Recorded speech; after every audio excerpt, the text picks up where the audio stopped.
இப்ப காஷ்மீர்ல ஒரு தாக்குதல் நடந்துருச்சுன்னா உடனே இங்க இருக்கிற இயக்கங்கள் எல்லாம் மறாத நாள் காலையிலே ஒரு ஸ்டேட்டஸ், ஒரு அறிக்கை, தன்னை இந்த தேசத்தின் மீது நாங்கள் உண்மையான இந்தியர்கள்னு தேசப்பற்ற நிரூபிக்க வேண்டிய கட்டாயத்துக்கு கொண்டு நிறுத்தியிருக்கான்.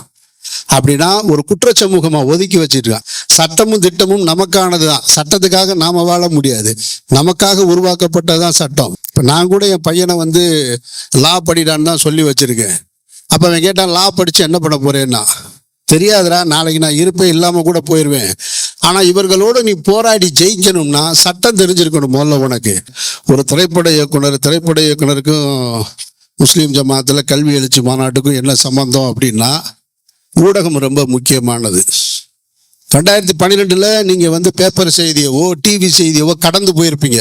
அப்போ ஒருத்தரை பத்தி சொல்லிக்கிட்டே இருந்தாங்க. 2 வருஷமாக தொடர்ச்சியாக ஒருத்தரை பத்தி நாம் அதை பத்தி கவலையே படலை. அவர் யாரோ சொல்றாங்க போல இருக்கு அப்படின்னு நினைச்சோம். ஆனா அது அழகாக ஒரு காய் நகர்த்தினாங்க. அவர் அப்படியே கொண்டு போய் ஒவ்வொரு ஸ்டேட்டுக்காக கூட்டிட்டு போனாங்க. நீங்க ஊடகம்னு சொன்னா உடனே சினிமா அப்படின்னு ஒட்டு மொத்தமா 5 பாட்டு 5 சண்டை இருக்கிற, காதல் காட்சி இருக்கிற, படுக்கறை காட்சி இருக்கிற அப்படின்னு ஒதுக்கிடக்கூடாது. ஊடகம், சினிமா அது ஒரு விஞ்ஞானம், அது ஒரு சயின்ஸ். பிஸ்மில்லாஹிர் ரஹ்மானிர் ரஹீம். மேடையில் அமர்ந்திருக்கும் சகோதரர்களுக்கும் அரங்கத்தில் அமர்ந்திருக்கும் சகோதரர்களுக்கும் வல்ல இறைவனின் சாந்தியும் சமாதானம் உண்டாகட்டும்.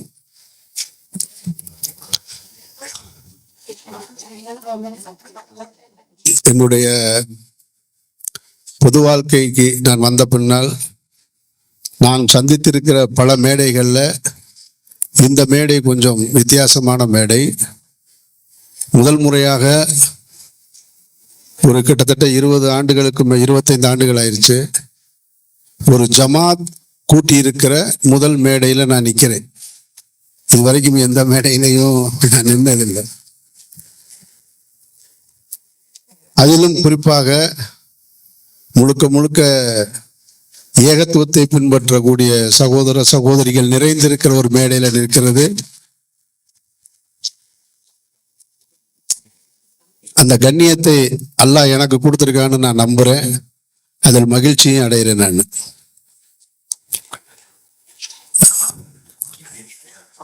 அல்தாஃபி, சகோதரர் அல்தாஃபி எனக்கு ரொம்ப நல்லாவே தெரியும்.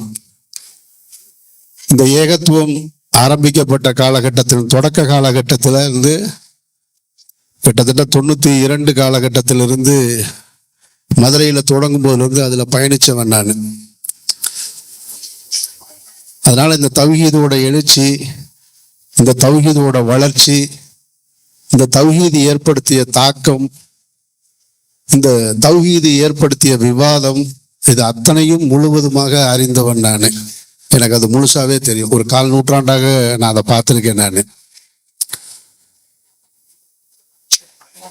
பொதுவாக இஸ்லாமிய ஜமாத் அப்படின்னு சொன்னாலே அது எப்படி தப்லீக் ஜமாத் போல மண்ணுலக வாழ்க்கை, மறுமை வாழ்க்கை, இம்மை வாழ்க்கையில எப்படி நடந்து, இது 2ஐ பற்றியும் அதிகம் பேசுகிற ஜமாத்தாக இருக்கக்கூடியது தான் இஸ்லாமிய ஜமாத். அதிகமா இஸ்லாமியர்கள் ஒன்று சேர்ந்தால் ஒரு பள்ளிவாசல் கட்டலாம், அல்லது அரசியலில் நமக்கான உரிமையை அந்த சதவீத அடிப்படையில் எப்படி பெறலாம், இது குறித்து தான் அதிகமாக இந்த தமிழ்நாட்டில் விவாதம் செய்திருக்கிறதா நான் பார்க்குறேன். ரொம்ப குறைவாக தான் கல்வி பற்றி இந்த விவாதம் நடந்திருக்கிறது. கல்வி பற்றி குறைவாகத்தான் நடந்திருக்கு. ஆனால் அதில் மிகப்பெரிய மாற்றங்களையும் நிகழ்ந்திருக்கிறதை பார்க்க முடியும். கற்றோரும் கல்லாதோரும் சமமாக மாட்டார்கள்னு வல்ல இறைவன் சொல்றான். அதனால கல்வியினுடைய அந்த முக்கியத்துவத்தை நாம் அடுத்த தலைமுறைக்கும் கொண்டு போய் சேர்த்திருக்கிறதுன்றது வல்ல இறைவன் கொடுத்த அருட்கொடை தான்.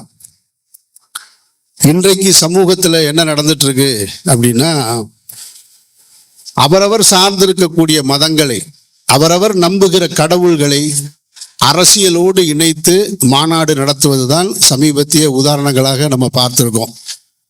அதிலும் குறிப்பாக தமிழ்நாட்டில் அடுத்த வருடம் வரக்கூடிய தேர்தலை மனதில் வைத்து எல்லோருமே அரசியல் மாநாடுகளை தான் அதிகமாக நடத்தி கொண்டிருக்கிறார்கள். இன்னமும் நடத்துவாங்க. இன்னொரு 10 மாசம் இருக்கு. இந்த 10 மாசத்துல அதிகமான எல்லா சமுதாய மக்களும் மிகப்பெரிய பிரம்மாண்டமான மாநாடுகளை நடத்துவாங்க. அது அரசியலில் பிரதிநிதித்துவத்தை பெறுவதற்கான மாநாடாக இருக்கும். ஆனால் இந்த ஓட்டத்துக்கு நடுவுல ஒரு கல்வி எழுச்சி மாநாட்டை நடத்தி இருக்கிற OMGAவிற்கு என்னுடைய மனமார்ந்த வாழ்த்துக்கள். வல்ல இறைவன் உங்களை பொருந்தி கொள்வானாக. அல்லாஹ் உங்களுடைய செயலை பொருந்திக்கிறனும், உங்களுக்கு இன்னும் அதிகம் வந்து இதுக்கு உதவி செய்யணும்னு நான் துவா செய்கிறேன். ஒரு 100 ஆண்டுகளுக்கு முன்னாடி இவ்வளவு இந்த இஸ்லாமிய சமூகம் கல்வி அறிவு பெற்றிருந்ததா அப்படின்னு பார்த்தா இருக்க வாய்ப்பு கிடையாது. இப்போ எங்கள் வீட்டில் நாங்களே வந்து முதல் தலைமுறை நாங்கள் தான் பட்டதாரிகளாக இருந்தோம். அதுக்கு முந்தின தலைமுறை எங்களுடைய தகப்பனார் வந்து அவர் SSLCயோடு நிறுத்தினவர். அவர் ஒருத்தர் தான் அந்த வீட்டில் படிச்சிருந்தவர். அந்த உறவுகளில் தேடி பார்த்தமாக்கும் காலேஜு ஸ்கூல் யாரும் போனதாகவே இல்லை. இப்போ அடுத்த தலைமுறை நாங்கள் வந்தோம். எங்களுக்கு பின்னாடி எங்களுடைய பிள்ளைகள் இந்த தலைமுறை வந்து இன்றைக்கு எல்லோருமே வந்து ஒரு டிகிரி ஹோல்டரா மாறி இருக்காங்க. அப்போ கல்வி ரொம்ப முக்கியம். அதுவும் இந்த சமூகம் ஒரு கற்ற சமூகமாக மாற வேண்டியது அவசியம். அதை முன்னிறுத்தி நடத்தப்படுகின்ற இந்த மாநாடு, அதில் வந்து பல்வேறு துறையிலிருந்து வந்து சாதித்தவர்களே காலையிலிருந்து உங்களுக்கு இங்கே கொண்டு வந்து அவங்களுடைய அனுபவங்களை சமூகத்தில் அவங்க எப்படி அதில் பயணிச்சாங்க, நீங்கள் எப்படி பயணிக்கணும்னு சொல்லி ஒரு கலந்துரையாடல் மாதிரி ஒரு அறிவுரை மாதிரி உங்களுக்கு நடத்தி காட்டியிருக்கிறாங்க. இது ரொம்ப முக்கியமானது. நான் படித்த கல்லூரியிலேயே நான் போய் சொல்லுவேன். நான் மதுரை வக்ஃபோர்ட் காலேஜில் தான் படித்தேன். நான் அந்த காலேஜில் சொல்லுவேன், நான் காலேஜ் ஃபங்க்ஷனுக்கு கல்ச்சுரல் ஃபங்க்ஷனுக்கு கூப்பிடுவாங்க. அப்போ கூப்பிடும்போது நான் சொல்லுவேன், நீங்கள் இந்த மாதிரி கூப்பிடாதீங்க சார். காலேஜிலேருந்து வெளியில் போய் இருக்கிற ஒரு உயர்நிலையில் இருக்கிற ஒரு வக்கீல், ஒரு டாக்டர், யாரோ ஒருத்தர், ஒரு டாக்டர், ஒரு வக்கீல், ஒரு இன்ஜினியரு, ஒரு கிரிக்கெட் பிளேயரு அல்லது திரைத்துறையில் இருக்கவர், ஒரு அரசியல் இருக்கவர், எல்லாரையும் வச்சு அந்த வருட இறுதியில் ஒரு செமினார் நடத்துங்க நீங்கள். ஏன்னா படிக்கிற காலகட்டத்தில் வந்து எல்லாமே ரொம்ப ஈஸியாக இருக்கும், எதுவுமே கடினமாக தெரியாது. ஒரு காலேஜில் படிக்கிற பசங்களாக இருக்கட்டும், ஸ்கூல் படிக்கிற பசங்களாக இருக்கட்டும், நீங்கள் ஒரு காலேஜ் படிக்கிற பசங்களை போய் கேட்டிங்கன்னா உங்கள் வீட்டில் பிள்ளைங்க இருந்தால் கேட்டு பாருங்கள், என்ன பண்ண போகிறேன்னா, நான் இப்போ வெளியே போன உடனே நான் அடுத்து இங்கே வேலைக்கு போயிடுவேன், நான் அப்ராடு போயிடுவேன், ஆன்சைட் போயிடுவேன், நான் ஐடி கம்பெனி போயிடுவேன், ஏதோ ஒன்று சொல்லிகிட்டு இருப்பாங்க. எல்லாமே அவர்களுக்கு ரொம்ப ஈஸியாக தெரியும். ஆனால் காலேஜ் முடிச்சுட்டு வெளியில் வந்து அந்த பயணத்தை தொடங்கும் போது தான் அதில் எவ்வளோ கஷ்டம் இருக்குது. வெளியில் போய் வேலை பார்க்கும்போது ஒரு துறையில் ஒரு மேலாளர்கிட்ட எப்படி நடந்துக்கணும், அந்த நிர்வாகம் நம்மளை எப்படி பார்க்கும், அந்த நிர்வாகம் எப்படி ஆட்களை செலக்ட் பண்ணும். இப்போ கிரிக்கெட் விளையாடுறான்னு சொல்லி ஈஸியாக சொல்லிடலாம். அவன் சரியாக இப்போ கிரிக்கெட் பிளேயருங்க, அவனுக்கு என்னங்க ஜாலியாக போயிடுவான், நல்லா வந்து ஃபோக்கஸ் கிடைக்கும், விளம்பரம் கிடைக்கும், செலிபிரிட்டியாக இருக்கான்னு. ஆனால் அந்த கிரிக்கெட் விளையாட்டு துறையில் அவன் அந்த இடத்த தக்க வச்சுக்கிறதுக்கு அங்கே ஒரு பாலிடிக்ஸ் இருக்கும். அந்த பாலிடிக்ஸை கடந்து தான் அவன் வெளியில் வரணும். அப்போ அவன் பட்ட கஷ்டத்தை அதை சொல்லுங்க. சட்டம் படித்த எல்லோருமே புகழ்பெற்ற வழக்கறிஞர் ஆயிரதில்லை. ஆனால் சட்டம் படிச்சுட்டு போகும்போது அந்த இடத்துல ஒரு 10 பேருக்கு நடுவில் ஒரு தனிப்பட்ட ஒரு வக்கீல் ஒருத்தர் எப்படி உயர்ந்து வர்றான், அதை நீங்கள் அவனுடைய அனுபவம், அவன் பட்ட கஷ்டங்கள், அது அடுத்த தலைமுறை அடுத்த சமூகம் வந்து அதை படக்கூடாது. அவங்களுக்கு எடுத்து சொன்னால் அவங்களுக்கு ரொம்ப லேர்னிங் ப்ராசஸாக இருக்கும். இது நான் என்னுடைய காலேஜில் நான் போகும்போது சொல்லுவேன். அப்படி தான் அந்த மாதிரியான ஒரு நிகழ்வு தான் இன்னைக்கு காலையிலேருந்து இங்கே நடந்ததாக நான் நம்புகிறேன். நானும் அப்படி தான் கேட்டு தெரிஞ்சுக்கிட்டேன் நான். அதனால் எதுவுமே வெளியில் போகும்போது ஈஸி கிடையாது. இதெல்லாம் கடந்த காலங்களில். ஆனால் இன்றைக்கு இருக்கிற காலகட்டங்கள் எப்படி இருக்குது அப்படின்னா, இப்போ நம்ம ஒரு ஒட்டுமொத்தமாகவே இந்த இந்திய ஒன்றியத்தில் நம்ம வேற ஒரு தளத்தில் நிற்கிறோம். இங்கே நாம் வந்து வெற்றியடைந்தவனாக வாழ்வதா, ஒரு கல்வியாளராக வாழ்வதா, ஒரு பணக்காரனாக வாழ்வதா, ஒரு தொழிலதிபராக வாழ்றதா, இதையெல்லாம் தாண்டி இங்கே ஒரு இஸ்லாமியனாக வாழ்றதே பெரும் போராட்டமான ஒரு சூழலில் நமக்கு இருக்கும். அன்றாட நமக்கு ஏதாவது ஒரு புது பிரச்சனை சுமைகளை நம்ம தோளில் வச்சுக்கிட்டு ஏதாவது ஒன்று, இப்போ காஷ்மீரில் ஒரு தாக்குதல் நடந்துருச்சுன்னா உடனே இங்கே இருக்கிற இயக்கங்கள் எல்லாம் மறாத நாள் காலையிலே ஒரு ஸ்டேட்டஸ், ஒரு அறிக்கை, தன்னை வந்து இந்த தேசத்தின் மீது நாங்கள் உண்மையான இந்தியர்கள்னு தேசப்பற்ற நிரூபிக்க வேண்டிய கட்டாயத்துக்கு கொண்டு வந்து நிறுத்தியிருக்கான். அப்படின்னா ஒரு குற்ற சமூகமாக ஒதுக்கி வச்சிருக்கான். இவனை எப்படி வெல்ல முடியும்? அப்படின்னா இவனுக்கு இப்படி பதில் சொல்லிக்கிட்டே இருக்க முடியாது. ஒவ்வொரு முறையும் இவனுக்கு நம்ம தேசபக்தியை நிரூபிச்சுக்கிட்டே இருக்க முடியாது. அது தேவையும் இல்லை. தேசம் என்பது நான் எனக்கானது, தேசத்துக்காக நான் கிடையாது, தேசமே எனக்காக தான். நாம நினைச்சா எல்லை கோட்டை விரிவாக்கிக்கலாம், நாம நினைச்சா எல்லை கோட்டை சுருக்கிக்கலாம். சட்டமும் திட்டமும் நமக்கானது தான். சட்டத்துக்காக நாம வாழ முடியாது, நமக்காக உருவாக்கப்பட்டதுதான் சட்டம். அப்போ ஒரு குற்ற சமூகமாகவே எப்பவுமே நின்றுட்டே இருக்க முடியாது. அப்ப இவனை எப்படி எதிர்கொள்றதுன்னா, அடிப்படையில முதல்ல கல்வி இருக்கும். கல்வி இருந்தாதான் நம்ம மேல போக முடியும். அது எல்லா வகையான கல்வியும் நம்ம கற்கணும். எல்லா இடத்துக்கும் பறந்து விரிந்து போய் இருந்தாதான் நாம் அதை ஜெயிக்க முடியும். எனக்கு தெரிந்து எங்களுடைய உறவுகளில் இப்போ நிறைய பேர் வழக்கறிஞர்கள் ஆயிட்டாங்க. இப்போ நான் கூட என் பையனை வந்து லா படிடான்னு தான் சொல்லி வச்சிருக்கேன். அப்போ அவன் கேட்டான், லா படித்து என்ன பண்ண போறேன்னா, தெரியாதுடா, நாளைக்கு நான் இருப்பேன், இல்லாமல் கூட போயிடுவேன். ஆனால் இவர்களோடு நீ போராடி ஜெயிக்கணும்னா சட்டம் தெரிஞ்சிருக்கணும் முதல்ல உனக்கு. ஏன்னா எதையாவது உன்னை சொல்லி உன்னை தூக்கி உள்ள வைக்க பார்ப்பான், உன்னை முடக்க பார்ப்பான், உன்னுடைய வளர்ச்சியை தடுக்க பார்ப்பான். அதனால அதை படித்து வச்சுக்க. நீ அது வந்து உன்னுடைய வாழ்க்கையை வளமாக்குறதுக்கு இல்லை, நீ இந்த சமூகத்துல மற்றவர்களோடு சரிசமமா நின்று வாழ்வதற்கு, உரையாடுவதற்கு அது உனக்கு அவசியமா இருக்கும்னு. அப்ப அந்த கல்வியின் மகத்துவத்தை நாம இவ்வளவு பேசுறதை விட இறைவன் கொடுத்த வேதம் நிறைய சொல்லியிருக்கு கல்வி மகத்துவத்தை.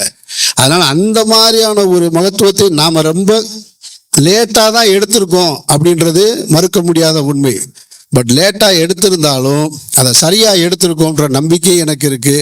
அதற்கு ஒரு முத்தாய்ப்பா தான் இந்த நிகழ்ச்சியை நான் பார்க்குறேன். ஏன்னா காலையிலேருந்து இங்கே நடந்திருக்கு, இவ்வளோ பெரிய நிகழ்ச்சி நடந்திருக்கு, இந்த அரங்கம் முழுவதும் இருந்திருக்கீங்க. சரிபாதியாக ஆண்களும் சரிபாதியாக பெண்களும் இருந்து இந்த நிகழ்ச்சியில், இந்த மாநாட்டில் கலந்துருக்கீங்கன்னு சொல்லும்போது அல்லாஹ் எல்லோருக்குமே அந்த ஹிதாயத்தை வழங்கியிருக்கான். நிச்சயமாக இந்த மாநாடு வெற்றியடைந்த மாநாடாக கல்வியை பற்றிய புரிதலும் இருந்திருக்கும். பரிசு பெற்ற அத்தனை உள்ளங்களுக்கும் குழந்தைகளுக்கும் நாம் அடுத்த கட்டத்துக்கு போகணுன்ற எண்ணமும் வந்திருக்கும். அப்படிப்பட்ட ஒரு முயற்சியை எடுத்த ஒய்எம்ஜிஏவிற்கு என்னுடைய மனமார்ந்த வாழ்த்துக்கள்.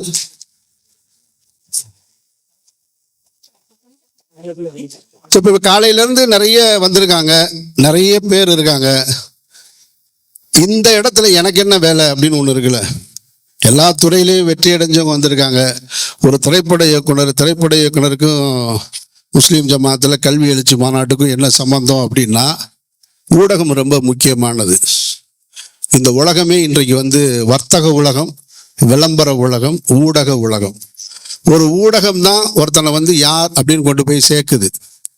2012 காலகட்டத்தில் வந்து ஊடகங்களில் வந்த செய்தி தான் ஒருத்தரை பிரதமராக முன்னிறுத்துச்சு.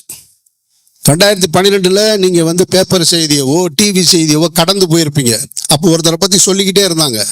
2 வருஷமாக தொடர்ச்சியாக ஒருத்தரை பற்றி நாம் அதை பற்றி கவலையே படலை. அவர் யாரோ சொல்கிறாங்க போல இருக்கு அப்படின்னு நினச்சோம்.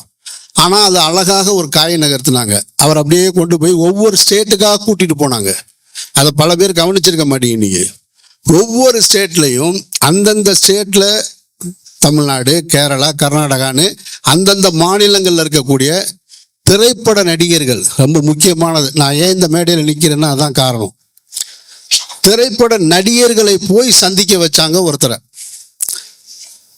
அவர் போவாரு, அந்த மாநிலத்தில் இங்கே விஜயா, பக்கத்து ஸ்டேட்டில் சிரஞ்சீவியா, அந்த பக்கம் சல்மான் கானா, ஷாருக் கானா, இப்படி போய் ஒருத்தரை சந்திச்சு அந்த செய்திகளை கொஞ்சம் கொஞ்சமாக கசிய விட்டு அது ஊடகங்களில் வந்து பேப்பரில் வந்து டிவியில் வந்து 2014 அவர் தான் ஆட்சி கட்டிலில் அமர்ந்தார் பிரதமராக.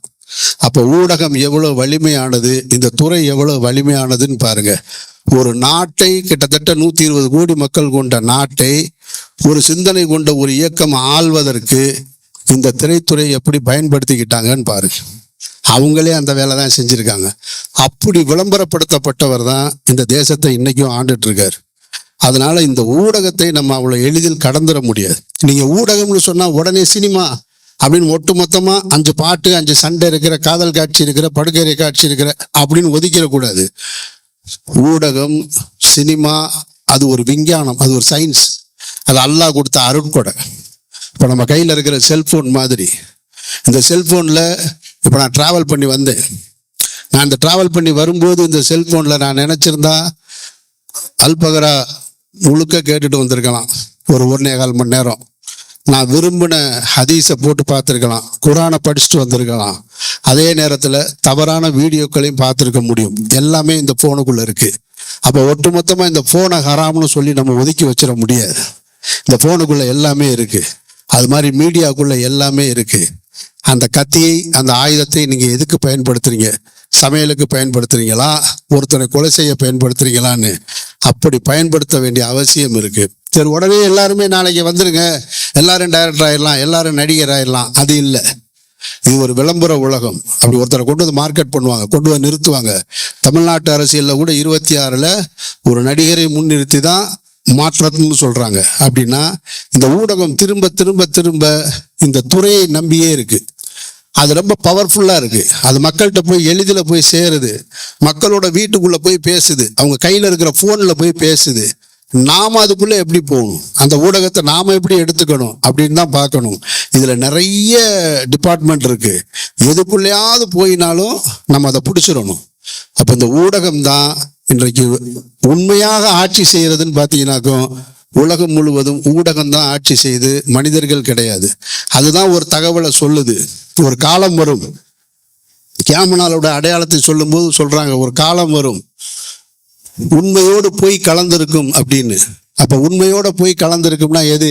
இன்னைக்கு நமக்கு வாட்ஸ்அப்ல வர்ற செய்தி தான். அந்த செய்தியில எது உண்மை எது பொய்ன்னு நமக்கே தெரியாது. நம்மளே நம்புறது மாதிரி ஒரு செய்தி வரும். இப்ப ஏஐ தொழில்நுட்பம் வந்துருச்சு. இந்த ஏஐ தொழில்நுட்பத்துல இறந்தவருடைய குரலை கேட்கலாம், இறந்தவருடைய முகத்தை பார்க்கலாம். இன்னது அடுத்தடுத்து இதை வச்சு நிறைய சித்து வேலைகள்லாம் நடைபெறும். அப்போ எதிரி அந்த ஆயுதத்தை எடுக்கிறதுக்கு முன்னாடி நாம அந்த ஆயுதத்தை எடுத்துக்கணும். அப்போ ஊடகமும் மிக வலிமையானது. நீங்க பேப்பர்ல பார்த்துருப்பீங்க, ஈழ விடுதலை போராட்டத்தை பத்தி கேள்விப்பட்டிருப்பீங்க. பிரபாகரன் அவர்களை பத்தி சிலருக்கு தெரிஞ்சிருக்கும். அவர் என்ன சொல்றாருன்னா, 30 ஆண்டு காலம் போர் புரிந்தவர், ஊடகம் போர் புரிவின் இன்னொரு பிரிவுன்னு சொல்றாரு. இந்த ஊடகம் மட்டும் எனக்கு கிடைச்சிருந்ததுன்னா நான் தனி ஈழத்தையே பெற்றிருப்பேன் அப்படின்னு சொல்றாரு. அப்போ மீடியா பவர்ஃபுல்லா இருக்கு. அந்த மீடியாவை கையில எடுக்க வேண்டிய பொறுப்பும் நமக்கு இருக்கு. அதனால நான் சார்ந்திருக்க துறையில இருக்கிற நல்ல விஷயங்களை மட்டும் உங்ககிட்ட சொல்றதுக்கு தான் நான் வந்திருக்கேன். அதே நேரத்துல என்னை இந்த மாதிரி ஒரு ஆள் வரலாம், இப்படி ஒரு ஆள் பேச முடியும். இப்ப நான் ஒரு செய்தி சொல்றேன் வெளியில போய், இப்ப நான் சினிமா துறையில இருக்கேன், திரைத்துறையில இருக்கேன். ஆனா நான் வெளியில இந்த சமூகம் குறித்து பேசுறேன், நான் மார்க்கம் குறித்து பேசுறேன், இன்னும் பல்வேறு விஷயங்கள் பேசுறேன். பேசும் பொழுது அப்ப என் முன்னாடி கேமரால வருது, லைட் வருது, மைக் வருதுன்னா நான் என்னுடைய அறிவுக்கு கொடுக்கப்பட்ட மரியாதை கிடையாது, நான் இருக்கிற துறைக்கு கொடுக்கப்படுற மரியாதை. அப்ப அவன் சொன்னா இந்த செய்தி வெளியில போகும். அப்ப அந்த இடத்தையும் நோக்கி நகர வேண்டியது அவசியமா இருக்குன்னு தான், அந்த இடத்துக்காகத்தான் நான் இங்க நிக்கிறதா நம்புறேன். மற்றபடி இந்த நிகழ்ச்சியில தவறா எதுவும் சொல்லிட்டேன்னா ஆமா. அதனால எப்படி பார்த்தாலும் நாம இருக்கிற காலகட்டம் ரொம்ப கடினமான காலகட்டம். எதிரியோடு சரிசமாக அறிவுக்கு நிகராக எல்லாவற்றிலும் சரியாக நின்று போராட வேண்டிய காலகட்டம். அந்த காலகட்டத்தில் இப்படி ஒரு மாநாடு எந்த விதமான சுயநலமும் இல்லாமல், தான் சார்ந்திருக்கிற மதத்தை அரசியலோடு கலக்காமல், இந்த சமூக நலனுக்காகவும் இந்த இஸ்லாமிய சமுதாயம் மேலோங்கி இருக்கணும்ன்ற அந்த நல்ல நோக்கத்திற்காக கல்வி எழுச்சி மாநாடை நடத்திய OMGA இயக்கத்தினருக்கு மீண்டும் என்னுடைய நன்றியை தெரிவித்துக் கொண்டு, இந்த விழாவில் உங்களோடு கலந்து கொள்ளக்கூடிய வாய்ப்பை வழங்கிய வல்ல இறைவனுக்கும் நன்றி கூறியவனாக விடைபெறுகிறேன். அஸ்ஸலாமு அலைக்கும்.